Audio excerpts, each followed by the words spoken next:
This Women's History Month, we are shining a light on those who've soared to new heights. Women whose careers have taken off, literally. Meet the woman in charge of hundreds of sailors, nearly $100 million worth of equipment, and the second ever female commanding officer of an F-18 squadron. I'm the commanding officer of an F-18 squadron here.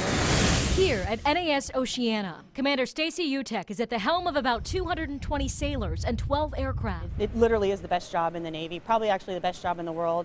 To think I'm 40 years old and I work on making sure that we are ready to go on deployment when our time is called. It's a pretty awesome responsibility. She is the second female to be the CO of an F-18 squadron in U.S. history. I'm actually the only female officer in my squadron right now, but it doesn't matter. Gender doesn't really play a role in it. You know, the jet doesn't care whether you're male or female. The enemy doesn't care if you're male or female.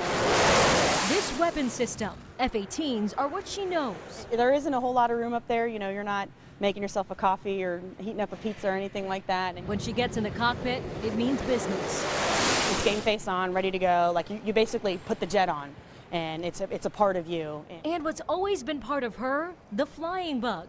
It started at a young age. Her father was a private pilot. I remember being flown around when I was, very little, probably this tall, around West Texas, getting bumped around in little Cessnas. Her grandfather, also a Navy veteran, he flew F-86s for the Air Force during the Korean War. In high school, her decision was made. You know what? I want to fly for the military. She was commissioned in January 2000. In January 2018, she became the commanding officer of the squadron. I thought that was going to be the highlight of my career. And then this year, a flyover at her alma mater, Virginia Tech. I thought that was going to be the highlight of my career. And then she participated in President George H.W. Bush's unprecedented flyover. I thought that was going to be the highlight. And then most recently, leading an all-female flyover to honor Captain Rosemary Mariner. That literally has taken the cake on the most amazing experience I've been able to be a part of. Captain Mariner, the first female pilot in history of the Navy. Commander Uttecht credits her for paving the way for women in this position. When I joined the Navy in 2000, no one told me no. No one ever told me that I couldn't fly jets. No one ever told me I couldn't be a commanding officer of a squadron, and it's because of pioneers like Captain Mariner. There are more female aviators than when Commander Uttecht joined.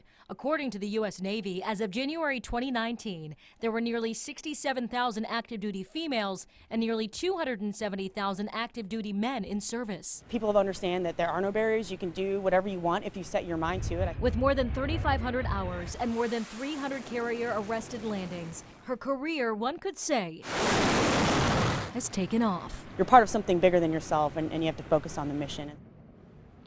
So what about that all-female flyover for Captain Rosemary Mariner? What Commander Uttecht calls the extreme highlight of her career? We have extended coverage of that and a sit-down interview with the other female pilots who took part. That's ahead for you this Women's History Month.